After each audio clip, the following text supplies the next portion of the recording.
આરામ બધાને તો અત્યારે હું આવી છું સાંદીપરની ગરબીમાં વાગ્યા છે 7:15 અને અહીંયા વહેલી ચાલુ થઈ છે 9 વાગે પૂરી થઈ જાય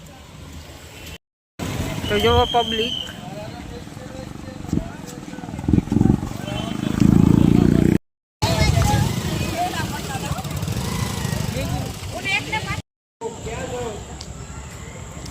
મસ્ત જો આખું મંદિર હે ને એ શણગાર્યું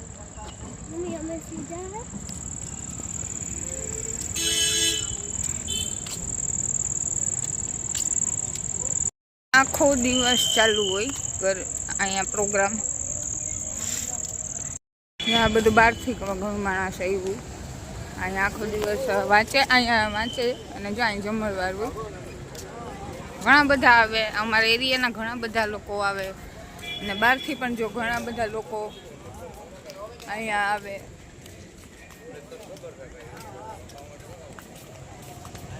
અત્યારે સ્ટાર્ટ થાય હમણાં ગરબી હજુ તો નથી થઈ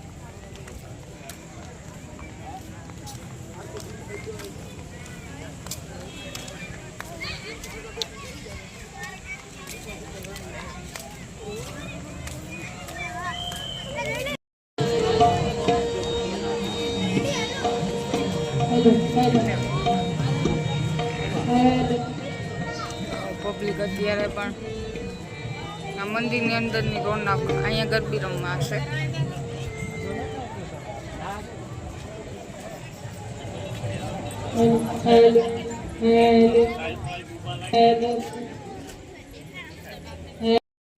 मारे सेकेला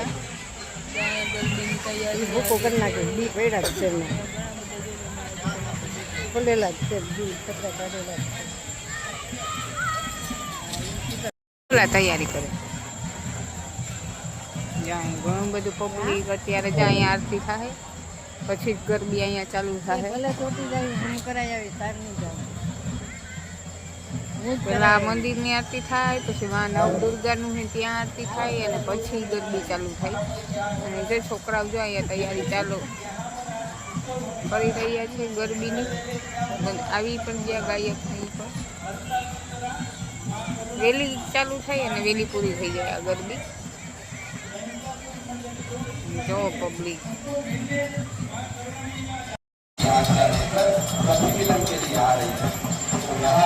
कल सरकार से विशेष संकेतन के साथ बंगाल की गतिविधि के अनुसार जो नृत्य होता है उसके द्वारा वहाँ पर नृत्य किया जाएगा और नृत्य करते करते बराबर भगवती माँ महिषासुरमर्दिनी यहाँ उनकी प्रतियों से मिलने के लिए आई ऊपर से चारों सखिया और नीचे से महिषासुरमर्दिनी दोनों का मिलन यहाँ पर हो रहा है देखो देखो दोनों साइड से आ गई इस तरफ से मैया ने सोचा कि इतनी सारी देवियां ऊपर से आ रही है तो मैं भी मिलने जा रही हूँ तो यहाँ से ऐसा टेक्नोलॉजी माँ के सामने आई है दोनों सबका यहाँ पर मिलन हो रहा है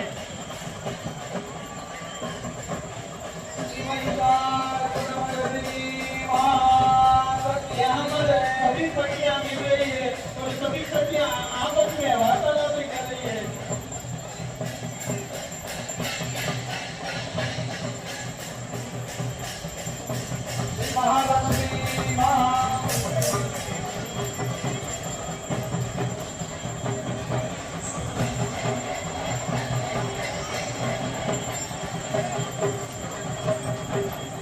सभी लोग नीचे बैठ जाइए सभी लोग नीचे बैठ जाइए बैठकर आराम से ऊपर में आराम से लीजिए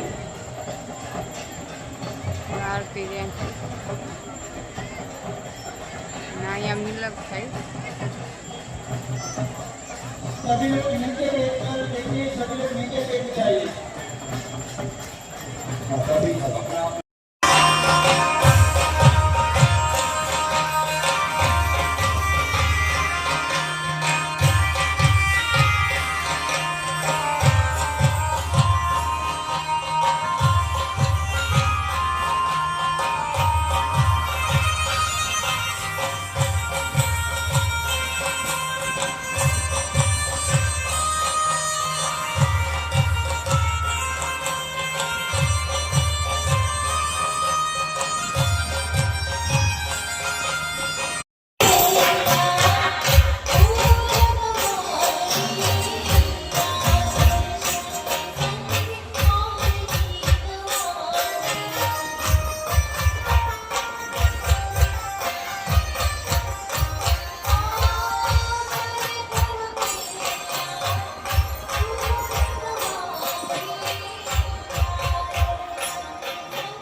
અહીંયા બધા વીઆઈપી લોકો રહે છે, બહારના જે ફોરેનના હોય એ લોકો બધું મળે છે. આ છબી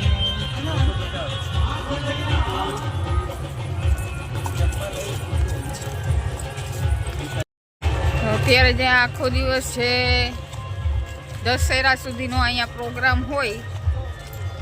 9 દી કથા વાંચે અને પ્રોગ્રામ ડેઈલી હોય, રાતના રમવાનું પણ હોય.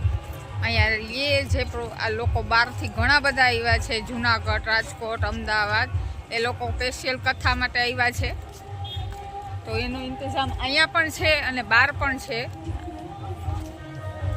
ઇંતજામ બહાર પણ છે અને અંદર પણ છે. એટલા માણસ આવ્યા કે અંદર સમાવેશ નથી થતો, એટલે અહીંયા માધવાણી જે કોલેજ છે ત્યાં પણ રોકેલું છે આ લોકોનું રહેવાનું. જે લોકો બહારથી સ્પેશિયલ કથા માટે આવ્યા એ લોકોનું.